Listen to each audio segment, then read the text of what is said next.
to be clear is that Kenyans, we have proven that we know also what we want and we know what we don't want.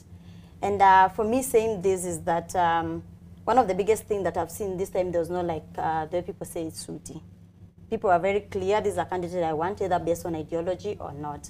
But something also we can't ignore is also the high rates of domestic violence. We have seen it increasing. Now, if you look in terms of before and also what can you inherit also as a government, where we saw during the Gender Equality Forum, also the outgoing president, he has not outgone, but now we have a new elected president, around commitment on ending gender-based violence. We have seen government committing a lot of money and procedures to ensure they are in place to protect women from violence and girls. So for me, also what I'm expecting is that there will be a political will in all the counties and also national-wide to ensure women are protected from violence. And we have seen these cases such that they're not reducing. And this also goes also to political position. And the reason of me raising this one is also around the violence that we have seen targeting women political candidates. And for women political candidates is also in line that the faces that have come back, they're not the new faces in the game. The only people who have new faces in the game is, let's say, Tabitha, who is from the private sector, and is it Toto from Bomet. Is it Bomet? Yes, Bomet. These are the new ones, but the previous, like Honorable Sapasaris, Mili, the people have been there before. But also we have seen a new different trend that where we need also to make the political space enabling for women, that still there's patriarchy that exists in political spaces. Still there's patriarchy also, I expect Daktari.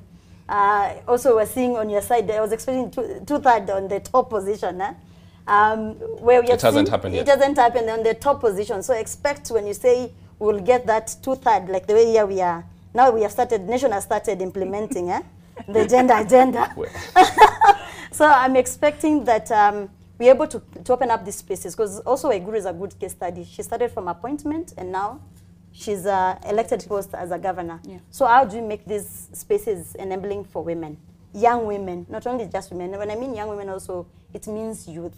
But at the same time, the other thing that I felt it shifted is also around misinformation and disinformation. Everybody became IEBC during the election period. Everybody had their own way of also counting the votes. Everybody became Chebukati in their own rights. But also how, as a country, around right of information, which I've seen with the new regime, they are clear in terms of saying that is something they want to invest also on ICT. How is it around data privacy, data protection?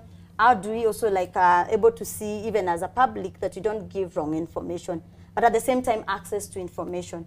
Are we going to be in a country that civic space, the way we are saying, is going to be curtailed? Are we going to be in a space that we ensure that this organizing and mobilizing is going to continue? But the other thing also I need to acknowledge is that we are willing to work with this new regime, but also critique it.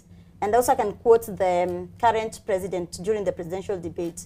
When he said, and he quoted, was it Mwite, that he was told for you to be, also as much as you're in government, for you also to make government accountable, you need to critique it. So also as activists, as human rights defenders, as feminists, if this government will not work in terms of upholding the rule of the law and respecting human rights or women's rights, we'll hold it into account. We'll resist and hold it into account. Resist and hold it into account.